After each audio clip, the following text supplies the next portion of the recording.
molest Draupadi and try to run away with her, try to kidnap her also. At that time, that she shrieked, and since the brothers, Pandava brothers, were all returning at that time, they managed to catch hold of him, and they wanted to kill him. Bhishma, Bhim especially wanted to kill him, but Yudhishthir asked him to don't do that. He said, Jayadratha is married to our sister Dushala, and she'll become a widow.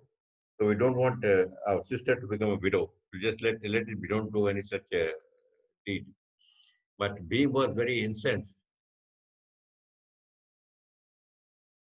Jayadratha and cut off his hair.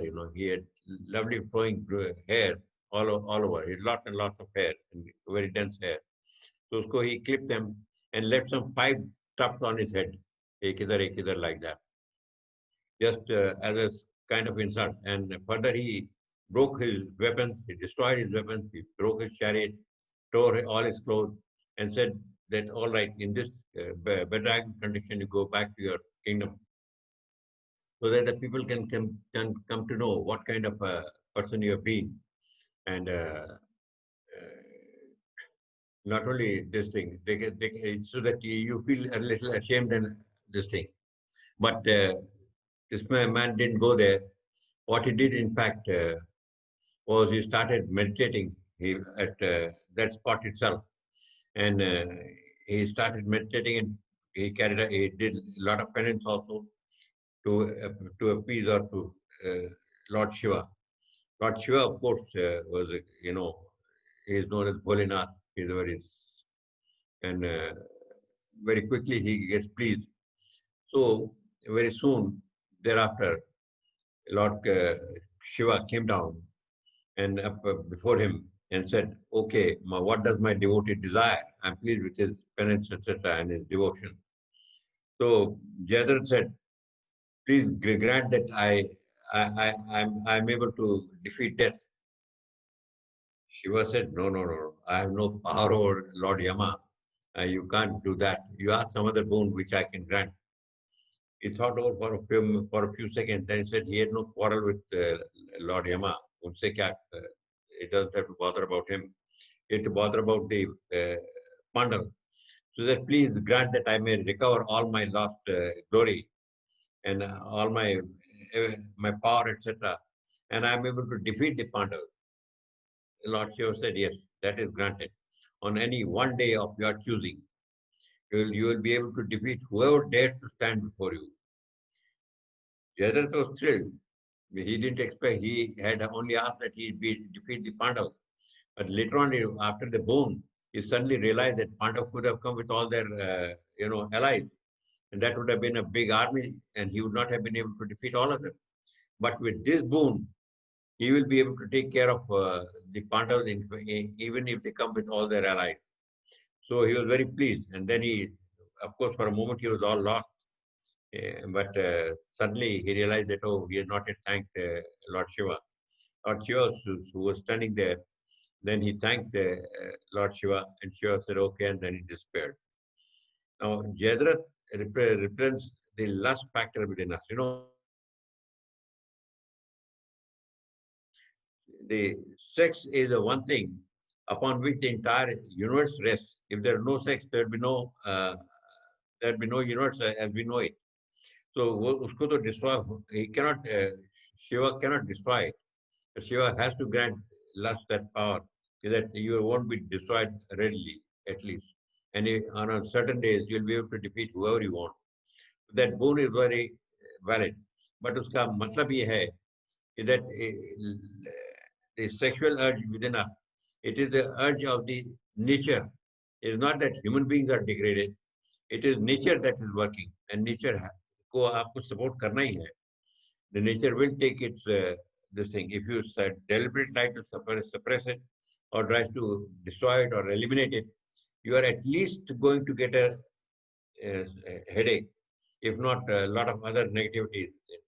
It may, in fact, if you put a complete ban or check over it, then it is possible that you may commit violence over yourself or over others. So you have to let it go or keep it under control. That's all that you can do. That's what Swami used to say. Keep your desires and under check, under control. Exercise control over your desires. You cannot eliminate it, and you should not try to eliminate it, because if you try to eliminate it, then all the time it will be there in your mind. Then you will be like a hungry man who's all the time thinking about food. So you don't try to destroy it. You try to control it, limit it. आपके desires जितने भी हैं, all kinds of desires are there. All kinds of desires must be uh, controlled and limited. This happened within the Kamek forest. Now, if you recall, the Pandavas were moving from one forest to the another forest.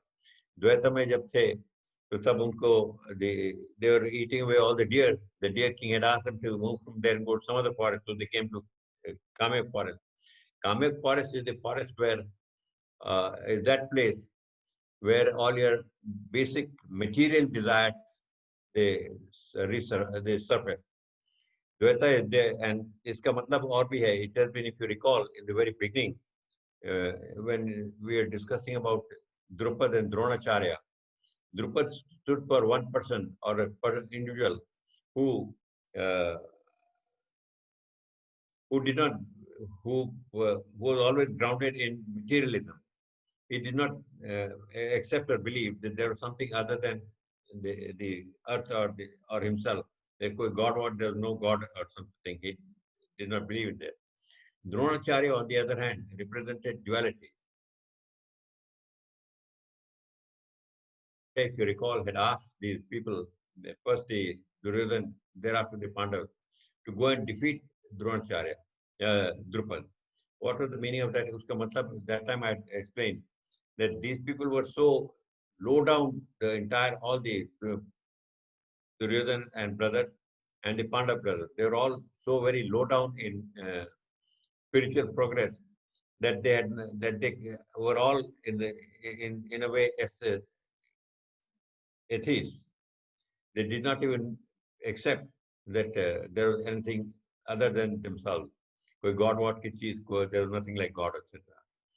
But and as we saw, Duryodhan was defeated, and only Arjun was able to stand against it. So Arjun was the one who had that. No, there can be another power which is more powerful than us. So that is what happens the uh, in the Kame forest. In the Kame forest, the lust becomes prominent. In the Dvaita forest, as you will recall, you will meet Bakasur and Hidambi. Bakasur stands for the one who keeps on chattering mind, and Hidambi is attachment. So these are the kind of obstacles that we meet in these two kind of forests. Anyway, uh, coming further, then after this incident, yeah, they continued their, then yeah, okay. उसके बाद they had also, from these two forests, the another sage had come to meet them and told them that you go and spend your time in the forest of Namaswaran. That is where you'll get and do service to the sages, because there's no point in wandering aimlessly. So they went to that forest. It was in that forest that Draupadi had got a whiff of absolutely divine fragrance. She wanted that fragrance. That was that forest of Namasmaran. What is Namasmaran? Namasmaran means recalling the names of the Lord. Lord has got 100,000 names, 1,008 names, or it could be 108 names, whichever name you choose. You call one by one, recall them, and then you enjoy that the sever the form and his bliss. You get that from recalling his form and his traits. One by one, आप उसको याद करते रहिए. Do as many as you can. That is the way to enjoy, to experience bliss. So that from their forest, they they spent all their time through these three forests. Since the about 12 years were almost coming to an end, to let us now call Krishna, take his assistance and advice, and how to go about our 13th year in Agatha. They had to spend, if you recall, first 12 years were to be in Vanva, and the 13th year had to be, of course, in Vanva, but also Agatha. Agyatvas means so that you can't be recognized, or you can't be identified by anybody. Now, in that Agyatvas, when all the Krishna had arrived and all the sages arrived, Krishna called the sages also, they all were of the opinion that yes, they should go into hiding in such a manner that they cannot be identified. Krishna suggested that you go to one of those kingdoms or places where which are favorable to, where the which are friendly to Duryodhana, because they'll never suspect that you are hiding in a place uh, where the people, where not people, where which is favorable to, or whether the person there, the head of the king of whoever, is aligned with Duryodhana. So they selected Matsya Nagra, and whose king was Virat. In Matsya Nagar, Matsya means fish, and Nagar means the town or kingdom or land. So the king was Virat. Virat was, of course, favorably inclined towards the Pandavas, but he had a brother-in-law who was also his general, main fighting, and he was a very powerful man. And this general, his name was Kichak. Kichak was very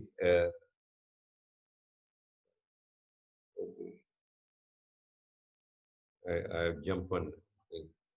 So anyway, so Kichak was there, and okay, so I'm sorry, I missed one section. I think I'll finish that, but then come to Kichak again. Well, from the forest, while they were going in the forest, it happened that they all felt very thirsty one day, and the brothers they decided they were still. The, Draupadi was in her hut. The brothers were in the forest. They all were very thirsty. So Yudhishthir told uh, Sahadev, who was the younger, go and look around. There should be some a lake or something from where you can get water for us. So he went there. Not very far away, there was in fact a lake. But when he started drinking there, some voice came to him, and he said, "Stop! Before you take this water, I am the owner of the water, this lake, and before you take anything from this water for drinking, you have to answer my question. If you don't answer it, you will die." But this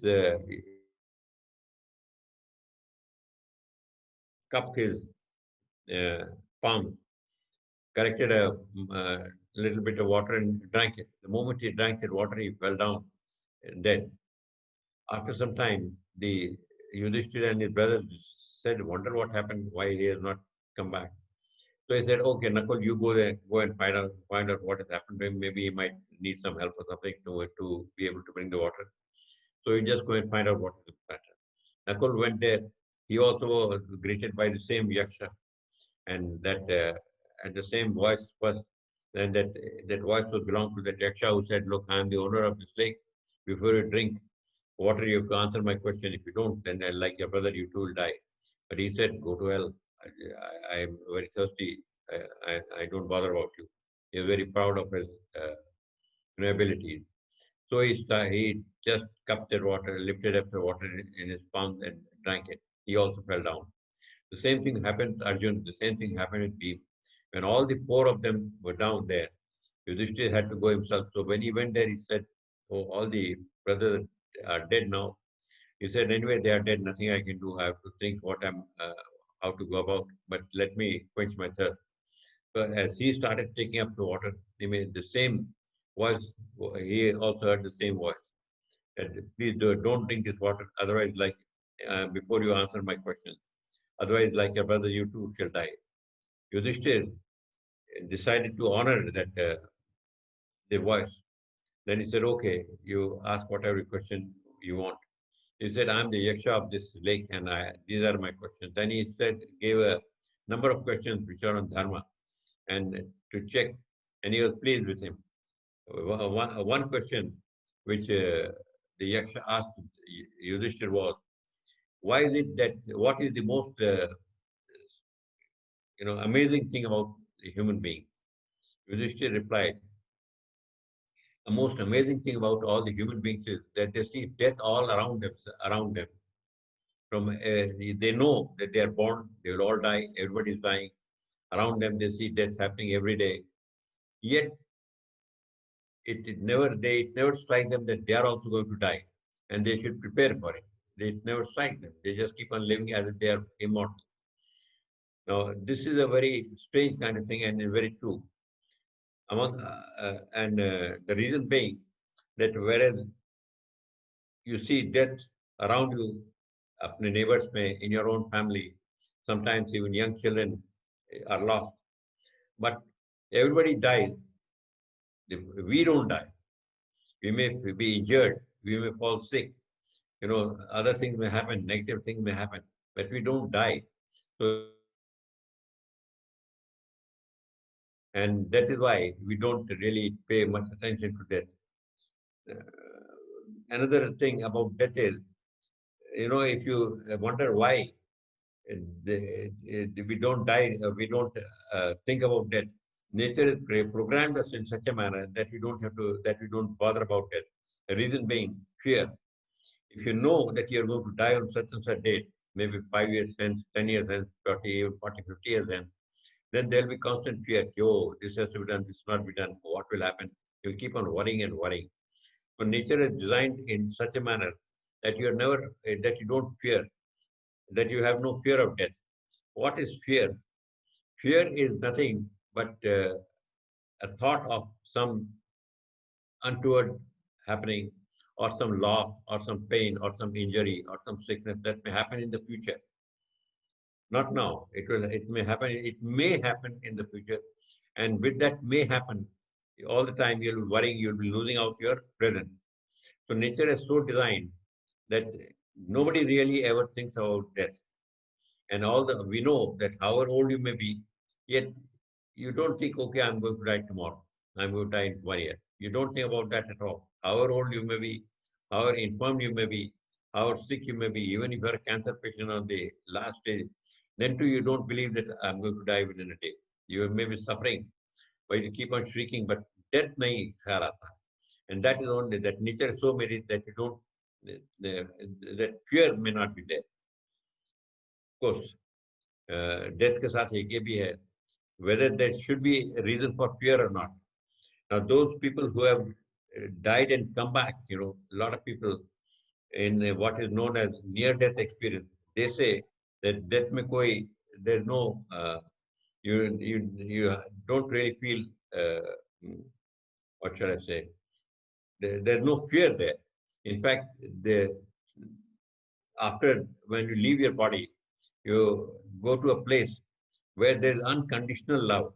And there's such intensity of unconditional love that you don't want to come back anywhere. So everybody, all those who have experienced that, they are transformed. Then a lot of things that changes have taken place. So death, in fact, should be a very pleasant experience. But since we do not know what death is, we have not experienced it. That's why there's some anxiety about it sometimes. Now, this death experience is out of body experience. A lot of people have had also. Apart from those people who have had what they call near death experience, out of body experience, some people have had. Among those, especially the enlightened being, they have had this,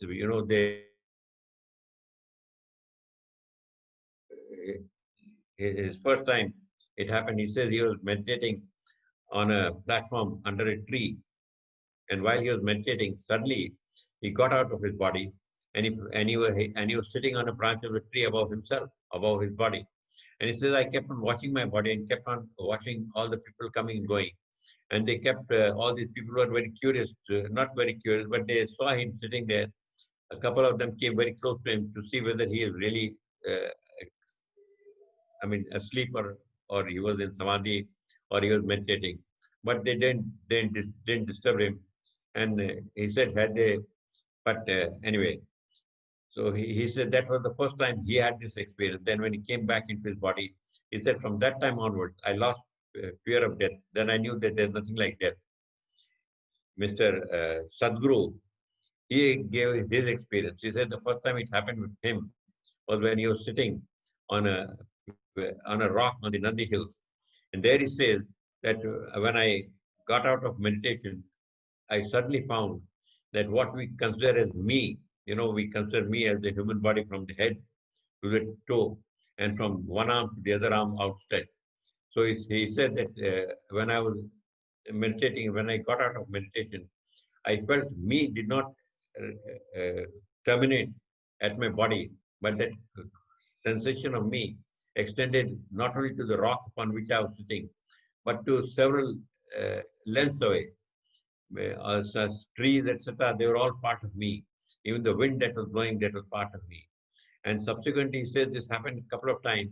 And thereafter, of course, when to second or third time it happened, he felt that not only he said that his immediate surroundings were part of him, but he felt that right up to the horizon, whatever he could see and whatever, they were all part of him.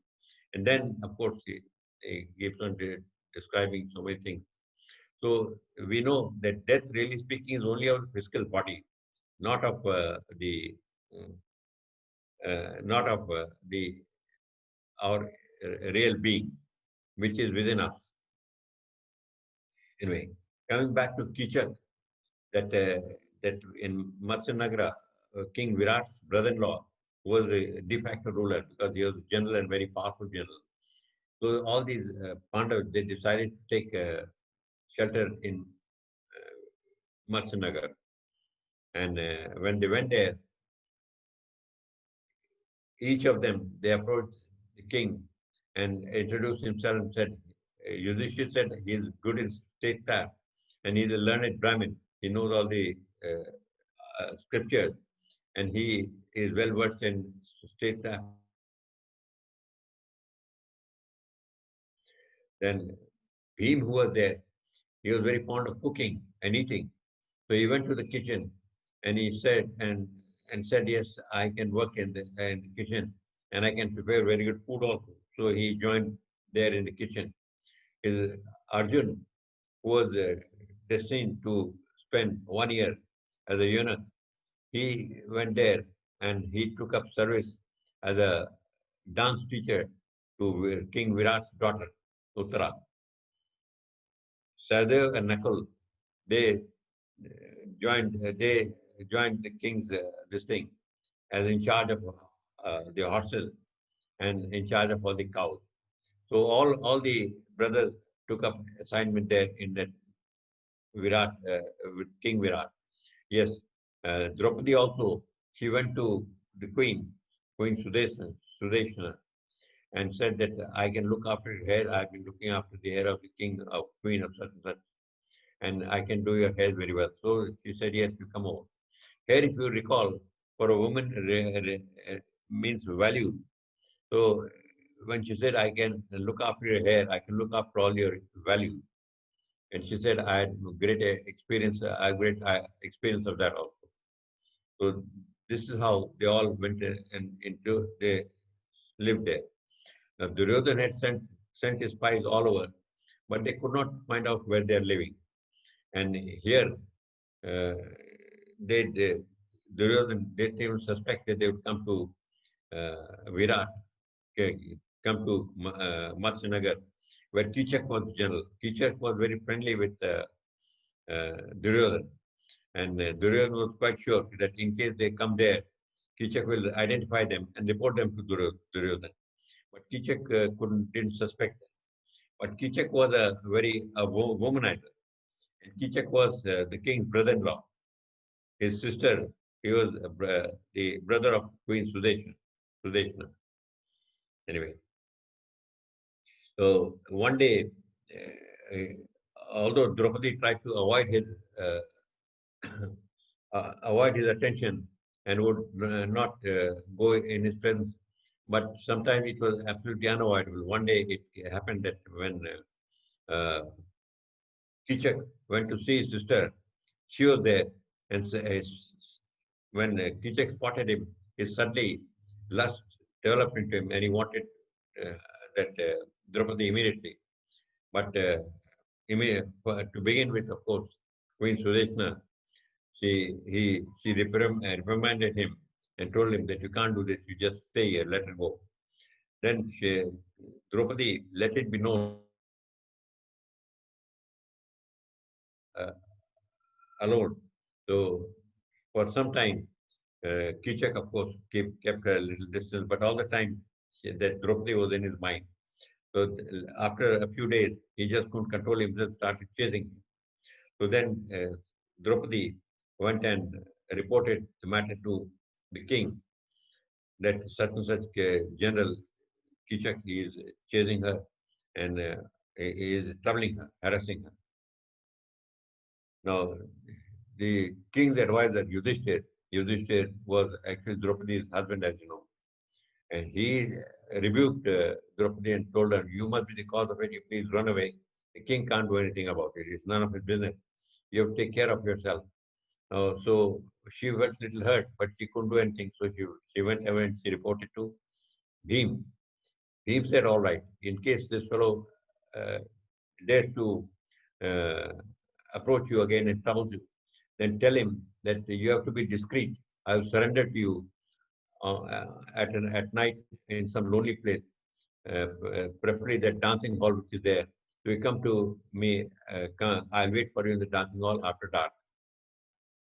So, well, it happened another 1 or 2 days later that he wanted a flask of wine from his sister, and Queen Sudeshna sent Draupadi with that flask of wine to the, the Kishak, her brother. Kishak immediately caught hold of her, but she said, "No, no, you be discreet. You know, you have got to think about yourself, you think about the king and everybody, and your reputation, everything matters." So she said, "All right, I'll surrender to you, but it will have to be discreetly done, and I don't want my Gandhar husband to know also. So we can meet at night tonight in that dancing hall." So she said, "All right." So in the evening, right at night, uh, she went and informed Bhim, and Bhim disguised himself as a woman and was waiting for Kichak in that dancing hall. When Kichak arrived, he caught hold of Kichak, and they had a big fight. But Kichak was no pushover. He was also very strong in his own way. And and but nevertheless, after quite some time, this Bhim managed to kill Kichak. Now, Kichak was, as you know, he was a very powerful general, and people were a little astonished that who could have killed him. But Draupadi had already let it be known that she was married to a Gandhar, and that so they all felt that maybe her husband had come to know, and her husband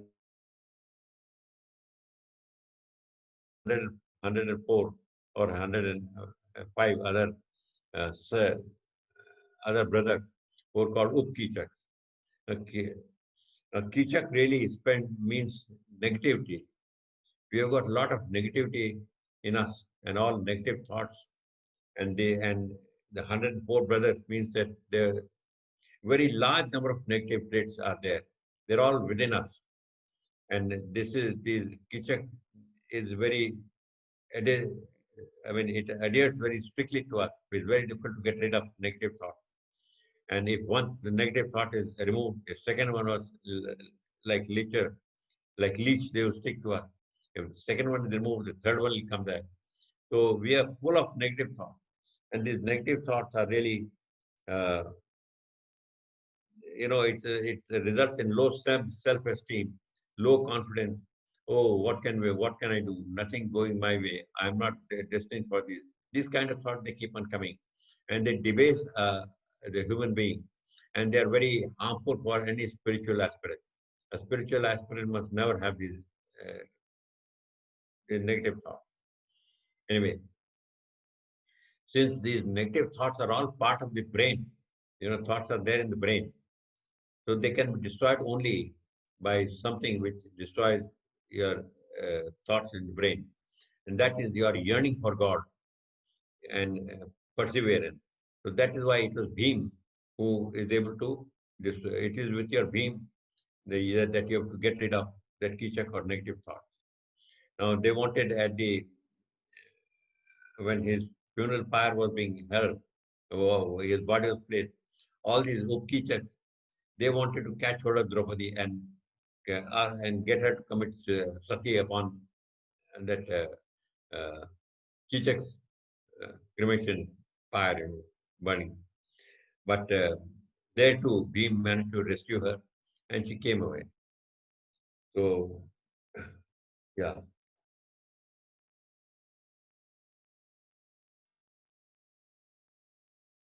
okay.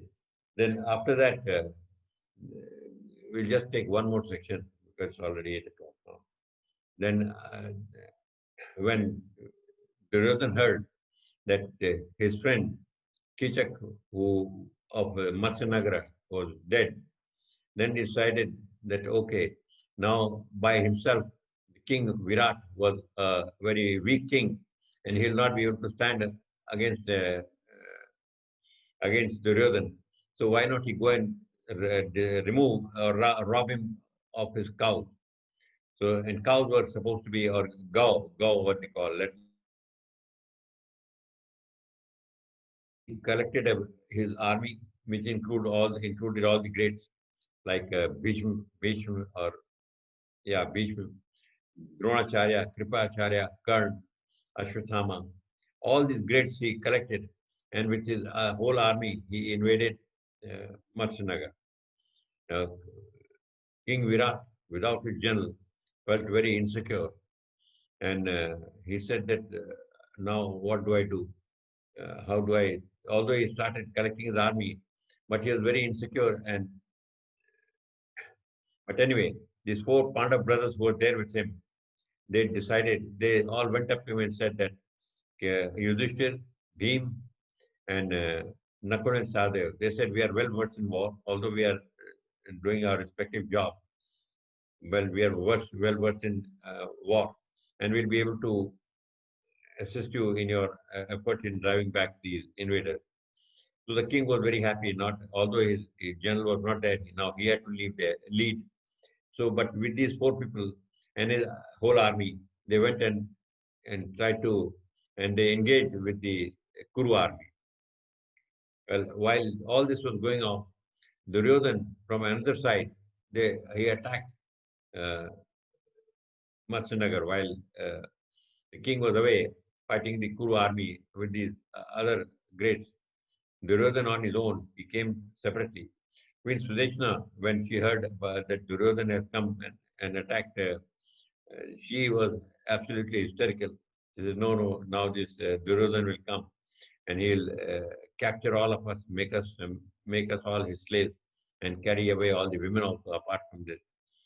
So she was a little scared. Then her young son, uh, Uttar, he said, oh, it's a pity I don't have any charioteer. If I had one charioteer, I'd certainly have go and fight with him and defeat him, kill him also. Then that Arjun, who was, living there as a woman, dressed as a woman, and teaching dance to uh, his sister Uttara, said that, look, I'm a good charioteer also, although I'm good at a very good dancer, but I'm a good charioteer also, and I can drive a chariot if you so want. So his sister said, yes, yes, it's a good idea. Why don't you go there? So with Arjun as his charioteer, uh, Uttar went to the battlefield, or rather to meet Duryodhan and his army. One look at the army and suddenly he was very scared. Then he said, no, no, I can't fight there. Anyway, Arjun caught him and put him down. Then he said that, look, you don't worry about it. I'll take care of him because I'm Arjun. Then, of course, Uttara would not accept him. He said, what is you call yourself Arjun? What is the proof that you are Arjun? He said, okay, you can check me or ask whatever you want. He said, all right, Arjun has got 10 names. Tell me what are the 10 names and what they all stand for. And if they match with whatever I know about Arjun, then I'll be at least convinced. So I think on an earlier occasion, I've told you what the 10 names were. You know, Arjun was one of them. Arjun from Arjun, then Savage Sachin, then Shwetwahana, then Jishnu, then Vijay. Like that, he had those 10 names were there. And all of them, they represented flawlessness.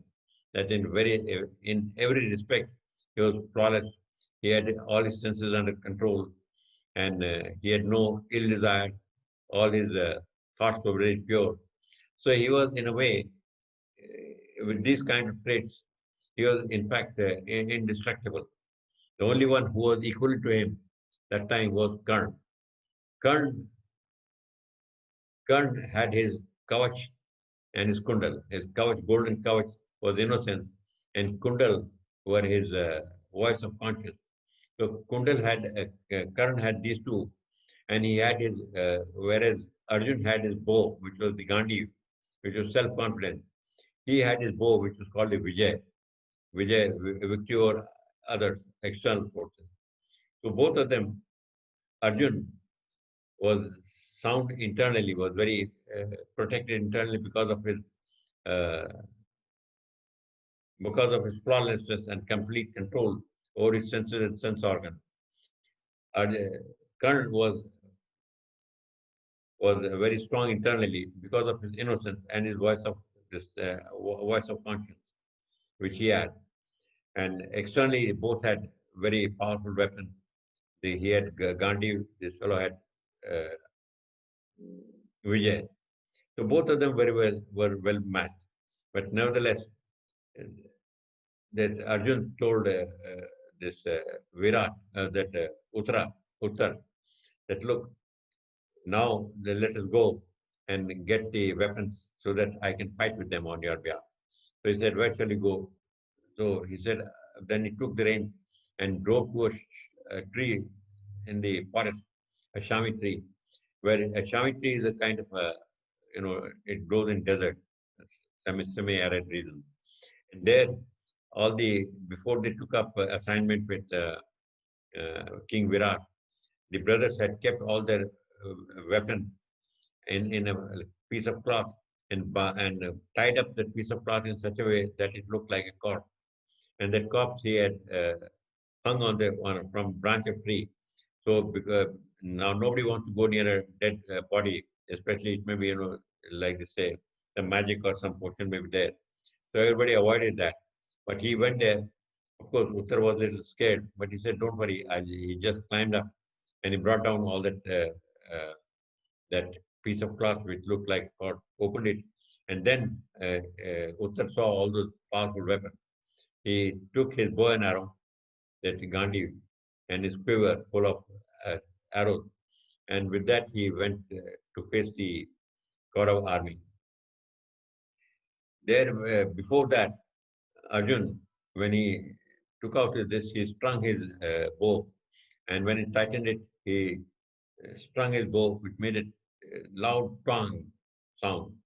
And immediately, uh, Dronacharya and Bhishma, this undoubtedly is the Gandhi. It means that the Arjun and Pandavas are very much alive here. Duryodhana was very happy. He said, "Oh, they have been discovered." So, but anyway, there was they since they had already gone attacking and fighting, Arjun started. The battle was continued. The battle took place. In this, Arjun didn't want to kill anyone. So what he did was he had gone to, if you recall, he had gone to his father Indra sometime earlier and got some special weapons. Among them was one weapon which would put all the opposing army into they'd all go to sleep. So he used that weapon, put them all to sleep, and then he told Uttar, you collect the upper garments, all these upper class, there was this angavastra, which is to hang on the shoulder. He said, you please collect from all these Bhishma, Pitama, then the Dronacharya, Kripacharya, Karn, all these four people, you collect them so that they will come to know that they have been defeated. So with that, they came back. Arjun didn't want to kill them. There's no need for them killing them. And he defeated all of them. He defeated even Duryodhan and recovered all the cows. Duryodhan said, okay, even if we have taken back all the cows, it doesn't matter, even if you have lost. But we have discovered you. Now you have to go back, go into exile once again for 13 years. Of course, the astrologers had ruled that no, the 13th year is already over uh, sometime before. The year is calculated both according to the solar movement and the other is according to lunar calendar. There's a lot of distance, about 10 days or something, and 10 days plus. There's a difference between the two. So the third way, the calculation is that they keep on adding, just like the leap year, they keep on adding leap months, so as to compensate for the loss of uh, so that they compensate for the uh, difference between the solar year and the lunar year. So according to one calendar, perhaps it was not over yet. But according to other two main calendars, the 13 year had already been over. Now, because of that, Duryodhan was very confident that they have to go back into the exile once again. So he came back, although he was, he had lost the cows, the cows which he had gone hunting or robbing, stealing. He could not get that, but he was not very unhappy. Now, the cows, the go which they wanted to, Duryodhan wanted to remove or rob from Virat. Virat means great, and he was great because he had a large number of go with him. Now, go does not necessarily mean only cow. It means, from metaphorical point of view, it means scripture. He was very well versed in all the scripture and control over his senses. So he was great because he has control over his senses and he had a lot of spiritual knowledge. That's why he was great. And the go means both control over your senses and a lot of spiritual knowledge. So this is what Duryodhana, on the other hand, means material wealth, and material wealth would naturally try to destroy the spiritual wealth. So that is why he had gone stealing the wealth of Virat. Now, Agyatwas, they were all in, if you recall, they were in Agyatwas. What is Agyatwas? Agyatwas means you should be living in such a manner that your identity cannot be known. But your identity can be known not only from your physical features, but even from your quality and traits. These days, as you know, all these YouTube, WhatsApp, now WhatsApp all the more, Amazon, and all these commercial companies, they have built in algorithms from which they can identify who has got what kind of likes and what kind of dislikes. So that gives a complete profile of each one of us. And it is, but in a Agyatwas, you are supposed to live in such a manner that no karma is formed, even from these traits. So you have to do all your actions, or whatever action you take up in such a manner that no karma is formed. This karma is the one that leaves traits, and that leaves this identity. So you have to perform all your karma in such a manner, all your actions in such a manner that you don't leave any mark there. Now, how it has to be performed? That, as I said earlier, also there are four things. One is that you should not take the ownership or doership. Number two, there should be no personal interest or gain. Number three, uh, you should not be expecting any desired results. And number four, you have to put in all your effort as a offering to God. When action is performed according to these four traits or these 4 points, then that action not only does not leave any mark or karma, it in fact destroys all the past karma that you may have had. So that is the agyatva. Now, such a person, if he keeps on performing only such acts, sages are these kind of people. They perform these kind of acts. Nothing, they no karma touches them, and whatever karma they may have had in earlier, that also destroys, it gets destroyed. Secondly, when they live like this, they get directly connected uh, to divinity or to Brahman. And they, in fact, even in this life, while they are apparently alive, they are in fact all connected to Brahman all the time. And that is the ultimate agyatva, when you get connected to the divinity.